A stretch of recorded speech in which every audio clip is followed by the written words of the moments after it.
여러분 안녕하십니까. 아침에 매일경제 뉴스 길잡이 이상훈입니다. 오늘도 한꺼풀 더 깊이 들어가는 뉴스를 여러분께 전해드리겠습니다. 먼저 일면 기사부터 보시죠. 매일경제신문입니다. 경제보다 정치 논리다. 24조 예비 타당성 조사 면제 어제 공개됐습니다. 규모가 24조 원 규모입니다. 정부 균형발전 프로젝트를 어제 의결했고요. 그 내용을 공개를 했는데요. 이렇습니다. 4.7조, 4조 7천억입니다. 엄청난 금액이죠. 경남 KTX 등을 포함해서 23개 사업이 들어가 있습니다. 그리고 전체 금액은 24조입니다. 과거 탈락을 했습니다. 경제성에 좀 문제가 있다고 해서. 그런데 7개 사업이 이번에는 포함이 됐습니다. 그래서 일각에서는요, 내년 총성용 선심 정책 아니냐, 이런 지적이 나오고 있습니다. 자, 다음은 중앙일보로 가겠습니다. 먼저 이쪽 사진부터 좀 봐주시죠. 문재인 대통령이 조문을 하고 있는데요. 일본군 위안부 피해자 김복동 할머니 별세하셨습니다. 어제 빈소를 찾아서 조문을 하는 모습. 일단 일면 톱기사 사진으로 돼 있고요. 그 밑에 역시 예타 면제 문제가 일면에 기사가 실렸군요. 그런데요, 제목이 이렇습니다. 4대강보다 많은 24조다. 4대강 때는 22조가 들어갔는데 어제 나온 예타 면제 사업 규모는 24조 더 많다. 예타 고삐가 풀렸다. 이렇게 돼 있습니다. 전국 시도 23개 사업 예타 면제 역시 비슷한 내용을 다루고 있는데 고삐가 풀렸다. 이렇게 지적을 하고 있군요. 이번엔 경향신문으로 가겠습니다. 자, 이번에는 민주노총 기사를 일면에 실었는데요. 제목이 이렇습니다. 고립 자초한 민주노총, 리더십도 대안도 없었다. 이렇게 제목으로 지적하고 있습니다. 여기 좀 내용이 좀 있는데요. 민주노총이 사회적 대화에 불참하기로 했다. 어제 저희도 소개를 해드렸는데요. 정확히는 참여와 불참에 대해 아무런 결론을 내놓지 못함으로써 불참을 유지하는 셈이 됐다. 결과적으로 불참을 유지하는 셈이 됐지만 이러지도 저러지도 못해서 결국은 불참 결론이 난 거다. 리더십도 대안도 없었다. 이렇게 지적을 하는 기사입니다. 자, 마지막으로 조선일보 보겠습니다. 기사가 이쪽에 있군요. 자, 일단 여기 사진을 보시죠. 어제 하루 종일 많은 분들이 보셨을 인물의 사진입니다. 김현철 청와대 경제보좌관, 대통령 경제보좌관. 이제는 전 보좌관이 됐습니다. 5060 그리고 청년 발언 무리 하루 만에 청와대 김현철 보좌관 사실상 경질했습니다. 본인이 사표를 내고 이 사표를 수리하는 방식이었지만 사실상 경질, 이렇게 해석이 되고 있습니다. 패러디 발언이 유행하고 있습니다. 아세안, 내가 가라. 청와대가 굉장한 부담을 느낀 것 같습니다. 자, 지금까지 일면기사 짚어봤고요. 오늘도 네 분 패널께서 나오셨습니다. 한 분씩 소개해드리겠습니다. 먼저 정웅갑 MBN 해설위원 나오셨고요. 김상일 시사평론가, 이수희 변호사, 이원희 변호사 자리하셨습니다. 안녕하세요. 안녕하세요.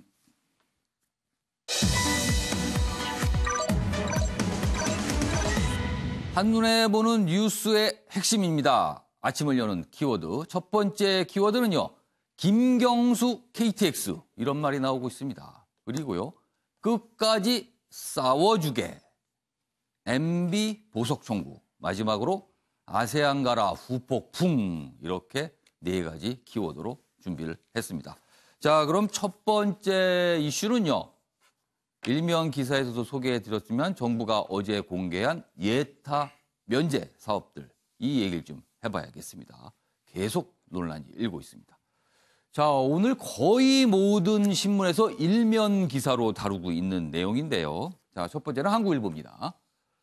김경수 KTX 등 예타 탈락 사업 7개 선심성 구제다. 이렇게 한국일보는 일면 기사로 지적을 하고 있습니다. 김경수 KTX 뭘까요? 여기 설명이 있습니다. 김천에서 거제까지 이어지는 남부 내륙 철도를 말합니다. 그런데 김경수 경남지사가 적극적으로 추진했던 사업인데 그동안은 예비 타당성 조사에서 탈락을 했었는데 이번에 포함이 된 겁니다. 면제를 받아서요. 자, 여기 있습니다. 총 24조 원 규모 23개 사업 예타가 면제가 됐습니다. 그리고 남부 내륙철도 사업비는요. 4조 7천억 원으로 23개 사업 중에서 가장 큽니다. 액수가. 이른바 김경수 KTX로 불립니다. 16개 광역시에서도요. 수건사업 골고루 안겨서 거의 모든 시도가 하나씩 예타 면제를 받게 됐습니다. 자, 그러자 이런 지적 나오고 있습니다. 정부가 내년 총선 앞두고 정치적인 고려를 한 거다. 예상 낭비 장치인 예타가 무력화됐다. 이런 지적 나오고 있습니다. 자, 관련 기사가 하나 더 있습니다. 보시죠. 한겨레 신문입니다. 균형 발전을 내세우지만 동시다발 SOC, 사회 간접 자본, 이른바 토건 사업이라고도 불리죠. 동시다발 SOC로 재정 부담이 커질 것이다. 이런 지적받고 있습니다. 여기 사진 보시면 홍남기 경제부총리가 어제 이제 발표를 하는 내용이고요. 여기 보면 지도도 보이고 합니다. 내용 좀 자세히 보겠습니다. 일단 어제 정부에서는 이런 취지라고 설명을 해요. 국가 균형 발전이라는 선의를 위한 것이다. 국가 균형 발전. 그래서 각 지역에 골고루 예타 면제를 했다. 홍남기 부총리, 경기 부양이 아니고 10년 안목을 보고 사업 추진하는 건데 이렇게 이해를 좀 당부합니다. 이렇게 얘기를 했어요. 그런데 뜯어보면 경기 부양 아니냐 이렇게 한겨레는 지적합니다. 24조 원이었는데 규모가요. 근데 83%가 이른바 SOC. 그리고 지역산업 육성은 구색 맞추기 아니냐. 새 사업 발굴 없이 다 토건으로 회귀한 거다. 이렇게 지적을 하고 있네요. 그리고 또 이런 얘기도 있습니다. 일본처럼 실패를 답습하는 거 아니냐.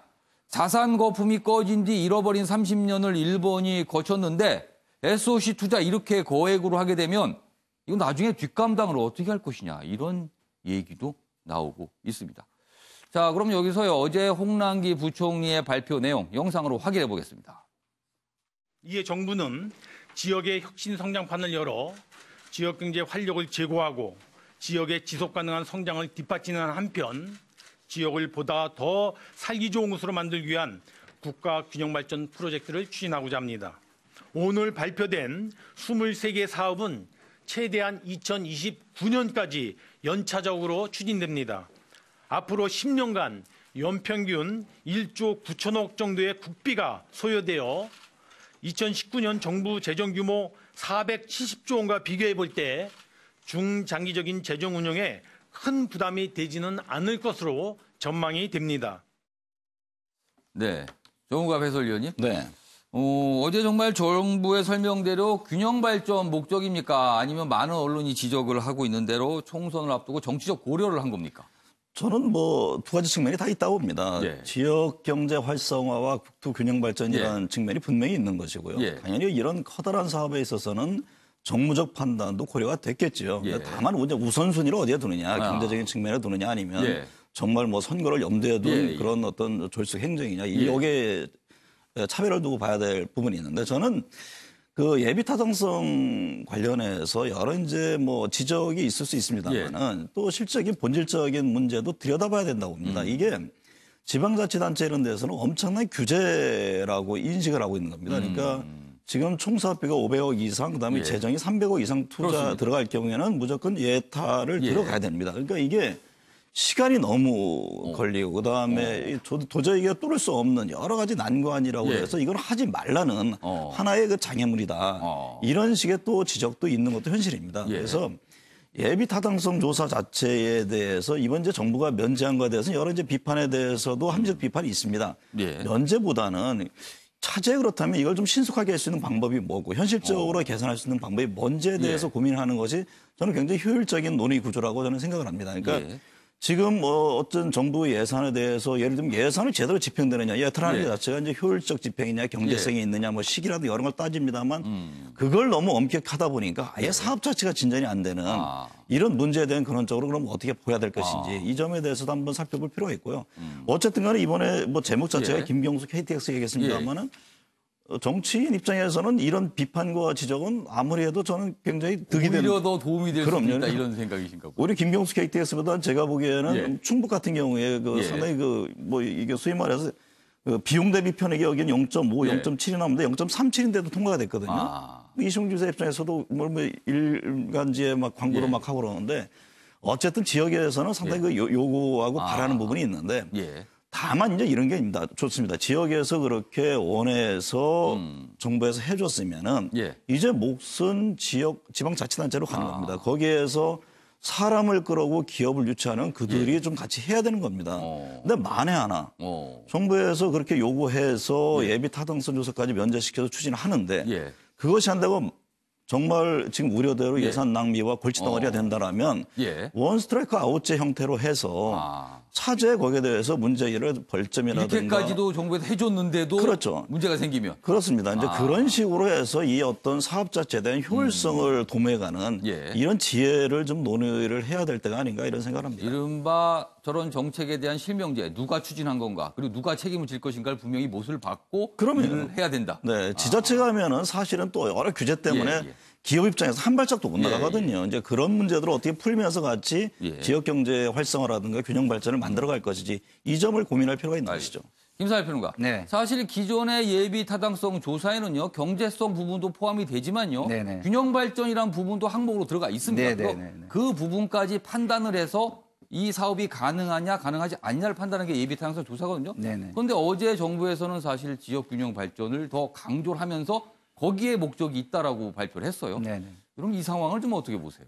네, 기본적으로 그 예타가 안 나오는 사업들을 모아서 이번에 그 어떤 공공재적 성격인 균형 발전에 대한 것을 한번 논의를 해본 거죠. 집중적으로. 근데 예타가 안 된 건 다 이유가 있어서 그동안 안 된 건데요. 그렇지만 이제 지방으로 가면 그 편익성 분석에서 그 1.0이 넘게 나오는 건 없습니다. 그렇기 때문에 그게 이제 규모의 경제라는 걸 볼 때 규모가 안 갖춰진 곳에 그러면 앞으로 무슨 사업을 할 때 경제성이 나올 것이냐 안 나온다는 거죠. 지금 내용이 혹시 이제 시청자분 약간 어려우실 수 있는데 이제 경제성, 뭐 규모의 경제 말씀인데 예를 들면 이런 거 아닙니까? 철도를 어떤 지역에 철도를 놨는데 이용객이 굉장히 많으면은 경제성이 있는 거죠. 그렇죠. 근데 생각보다 이용객이 지역에 있다 보니까 많지 않지만 필요는 한데 이용객은 적은 상황. 이런 경우 아마 예비 타당성의 그 점수가 1이 미다라는 경우가 발생할 겁니다. 지금 그 얘기를 하신 거예요. 제가 보충 설명 좀 드렸습니다. 그러니까 지방의 경우에는 절대 1.0 이상이 나오지 않습니다. 그럼 그걸 계속 놔둘 거냔 말이에요. 그거는 공공재의 성격이 아닙니다. 공공재라는 건 정부가 하는 것이고 그다음에 그 경제성이라는 건 기본적으로는 시장이 하는 것인데 그러면 시장의 경제성의 논리만 계속 들이댈 것이냐? 그건 안 되잖아요. 그렇다고 해서 경제성을 무시할 수는 없잖아요. 그러니까 예타라는 건 해야 됩니다. 그렇지만 이런 식으로 모아가지고 한 번씩 지방의 어떤 수건산업이나 사업이나 그 현안을 풀어줄 필요는 있다. 저는 이렇게 생각하고요. 그리고 전례도 있습니다. 그리고 법적 근거도 있고 MB 때 왜 국가 선도 사업 뭐 30대 과제인가 뭐 프로젝트인가 해가지고 면제가 된 적이 있죠. 그 지역마다 두세 개씩을 모아가지고 30조 이상의 그 사업들을 면제를 해준 적이 있어요. 그렇기 때문에 이런 것들을 경제성만 놓고 볼 것이냐라는 면에서 저는 국가가 하는 공공재적 차원도 봐야 된다라는 차원에서 저는 이번에 이것을 그렇게까지 경제만 가지고 비판할 것은 아니다. 저는 이렇게 보고요. 그리고 이것이 뭐 MB 때와 같다, 뭐 토건 경제와 같다 이렇게 얘기하는 건 또 저는 맞지 않다고 보는 게요. 이 지금 현 정부의 경제의 메인 정책은요. 그 포용적 경제, 그다음에 공정 경제, 혁신 성장이라는 큰 세 개의 축을 가지고 가는 게 메인입니다. 근데 그거로서 나타나는 경제적 부작용 때문에 경기가 하강의 어떤 지금 국면을 가고 있잖아요. 그러면 그런 걸 보조적으로 살려주는 장치가 당연히 필요하죠. 그런 장치라는 측면에서 이런 단기 부양책이 일정 부분 보조적 정책으로 필요하다라고 저는 생각합니다. 김상일 평론가께서 이렇게 여러 가지 이제 상황, 정부가 처한 상황을 좀 설명을 해주셨는데 언론들은 또 사설을 통해서도 굉장히 좀 비판적이어서 그 내용 좀 소개해드리겠습니다. 경향신문 사설인데요. 보시죠. 이쪽입니다. 일단 제목이 이렇습니다. 무더기 SOC 예타 면제, 이명박 4대강과 뭐가 다른가? 경향신문 사설이 굉장히 호된 제목을 달았습니다. 내용을 좀 자세히 보면 이렇습니다. 이명박 정부의 4대강 사업을 전형적인 삽질 경제로 비판한 게 현 정부다. 하지만 전체 예타 면제 대상의 82.6%에 해당하는 16개 사업비로는 20조 원인데요. 이 16개 사업이 도로, 철도, 공항 등 토목 사업에 집중돼 있다. 이런 문제 제기를 좀 하고 있습니다. 그리고요. 우선 이번 조치는 건설 투자를 통한 경기 부양에 나서지 않겠다는 정부 정책 기조와 정면으로 배치된다. 기존에 밝힌 것과 다른 방향이다. 이렇게 또 지적을 하고 있네요. 다른 기사 또 있습니다. 하나 더 보시죠. 한국일보 기사인데요. 이렇습니다. 4대강 예타 면제 7년 전에 위법 판결, 이중잣대도 일을 하나 4대강 조사위원장인 홍종호 서울대 교수가 반발을 하고 있습니다. 어제 그 발표에 대해서. 위원장직 사퇴 의사도 내비쳤습니다. 경기 부양 위한 선심성 통업사업이다. 이렇게 환경단체도 비난을 가하고 있습니다. 왜 이중잣대로 일을 하나라면서 4대강 조사위원장이 반발하고 있다. 아무튼 여러 가지 반발 내용이 있네요. 자, 이수희 변호사. 자, 정부는 어떤 선의 그리고 경기 부양 측면 그리고 국가 균형 발전 측면이라고 강조를 하고 있습니다만 지금 단체들은 이렇게 비난을 하고 있어요. 그리고 오늘 많은 언론들이 사실 좀 비판적입니다, 사실. 그게 이제 그 4대강 사업하고 좀 비교들을 하는데 4대강 사업의 경우에는 대선 공약에 있었던 사업인 거죠. 그거를 좀 급하게 처리한 면은 있지만 그리고 또 무슨 녹차 라떼 이래가지고 너무 폄훼되는 경향이 있어요. 4대강 사업에 대해서는. 거기에 대해서 이제 혜택을 보는 지역들도 분명히 있는데요. 뭐 그렇다 하더라도 여하튼 그 근본적인 차이는 4대강 사업은 그 대선 공약 안에 들어갔었고 이런 사업을 하겠다고 이제 예언을 공언을 했었던 건데 지금 이 SOC 사업에 대해서 24조가 넘는 돈에 대해서는 이전에 이 정부, 이 정권에서는 토건 사업으로 경기 부양을 하지 않겠다라든가 불필요한 SOC 투자는 하지 않겠다. 뭐 그렇게 반대 입장을 펴오다가 지금 총선을 앞두고 내년 총선을 앞두고 각 지역에 골고루라는 표현도 좀 안 맞아요. 액수가 워낙 편중이 많이 납니다. 충청권하고 경남하고가 너무 압도적 많습니다. 건수로 좀 고루고루 있다라는 표현 같아요. 각 지역이 선정된 게 지방이라는 건데 근데 그러면 한 지역마다 이렇게 해주면 이게 국토 균형 발전이냐는 거죠. 내세우는 명분과 사업 내용을 들여다봤을 때 그것이 매치가 되지 않으니까 이게 결국은 총선용 선심성 정책 아니냐라는 비판을 면할 수는 없을 것 같고요. 그리고 또 하나는 이제 국토 균형 발전에 대해서 굳이 이런 방식이어야 되느냐에 대한 근본적인 문제 제기는 누구나 갖고 있는 것 같습니다. 이거는. 알겠습니다. 이원희 변호사. 사실 이번에 예타 면제 사업이 총 23개 사업 그리고 24조인데요. 그중에 좀 구체적으로 들여다보면 이른바 부울경, 부산, 울산, 경남 지역에 좀 집중돼 있다. 아까 보면은 이른바 김경수 KT사 불리는 그 철도 사업도 4조가 넘고요. 부울경을 모두 합하면 6조가 넘어가게 되거든요. 네. 그래서 그쪽 지역에 굉장히 좀 집중돼 있는 건 아니냐 이런 지적도 지금 언론에서 나오고 있습니다. 네, 실제로 김경수 지사 당선 이후에 문재인 대통령이 힘을 실어줬다라고 이제 기사에 나오고 있는데 시기적으로 사실 지금 현재 정부에 대한 지지도가 작년에 쭉 하강세를 이어오고 있는데 그중에 특히 영남권의 어떤 지지율 하락이 이른바 부울경이죠. 보이고 있었죠. 그러니까 그런 부분과 그리고 또 내년에 총선이라는 어떤 시기적인 부분, 시기와 지역이 묘하게 매치가 되면서 이 부분이 어떤 현 정부에 대한 지지율 향상을 위해서 이런 전략을 펼치는 것이 아닌가라는 어떤 비판과 의심의 시각이 있을 수밖에 없는 거죠. 그래서 실제로 예전에 예타에서 탈락됐던 사업들이 이렇게 면제가 되면서 예컨대 그것이 지역 균형 개발에 중요한 점이 있다면 배점 방식을 조금 더 지역 균형 발전에 더 올려서 다시 예타를 한다든지 이런 부분에 방안을 생각해 볼 수도 있었을 텐데. 예타 자체를 좀 수정을 해놓고 나서 그렇죠. 하던가. 그게 아니라 오로지 그냥 면제를 해서 뭐 어떤 사업성이나 경제성, 실효성 예. 자체에 대한 판단 없이 바로 사업을 대규모 재정을 투입해가면서까지 추진하겠다, 밀어붙이겠다. 예, 예. 그런데 그것이 지역이 부울경에 좀 편중돼 있다라는 예. 부분이 비판에서 벗어날 수가 없는 지점인 거죠. 자, 김상일 평론가 잠깐 발언 드리겠습니다. 예, 잠깐만 제가 말씀을 드리고 싶습니다. 예. 그 기준을 바꾸면 오히려 예타의 그 과거 기준이 무너지면 오히려 재정에 문제가 더 발생할 수 있습니다. 아까도 얘기한 것처럼 모아서 이렇게 한 번씩 처리해 주는 게 저는 맞다고 생각하고요. 그러니까 임시로라도 하는 게 올라갈 수도 있다. 그리고 지금 가장 중요한 게 예. 경제지 그 외의 것들을 가지고 논쟁을 하는 게 저는 지금 굉장히 한가한 이야기라고 저는 생각하거든요. 그래서 저는 지역은 이렇게 아까도 얘기했지만 정부가 공공재 차원에서 좀 더 공급을 해주고 수도권은 지금 문제가 뭐냐면 규제를 너무 많이 해가지고 사실은 수도권은 규제만 풀어줘도 이 국가 예산이 투여가 안 돼도 시장 원리로 돌아갈 수 있는 경제 성장의 그 동력이 굉장히 많습니다. 그러니까 지금 우리가 수도권 규제를 조금 풀고 지방은 공공재 공급을 좀 더 해주고 이런 방식을 고민하는 게 훨씬 낫겠다 저는 이렇게 생각합니다. 지금 이게 상황이 그렇게 한가한 상황이 아니다. 정부를 좀 이해할 측면이 있다. 아까 시장이 김상일 평론가도 그 부분을 계속 강조해주고 계시네요. 알겠습니다.